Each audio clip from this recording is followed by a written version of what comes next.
నమస్తే అండి, welcome back to my channel Sunitha Kandakatla. ఇవాళ బ్రేక్ఫాస్ట్కి పొంగడాలు వేసుకుంటున్నామండి. ఇక్కడ మేము ఏదో గుంత పొంగడాలు అని వింటాం, కానీ మేము మా చిన్నప్పటి నుంచి అయితే ఇలా వేసుకుంటాం అన్నమాట.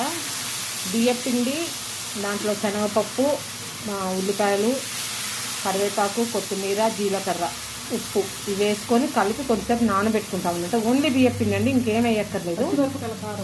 పచ్చిమిరపకాయలు కారం.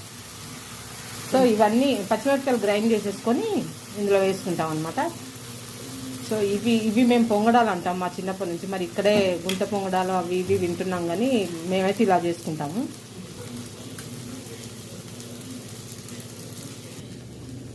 చూడండి, కొంచెం ఆయిల్ వేసుకొని ఇట్లా కాల్చుకుంటాం కదా. ఇంకా దీంట్లో పచ్చడి ఏం అక్కర్లేదండి, అంత కారం కారంగా చక్కగా ఉంటాయి అన్నమాట. అంతే, అయిపోయింది. సో ఇలా మేము పొంగడాలు వీటిని అంటాము.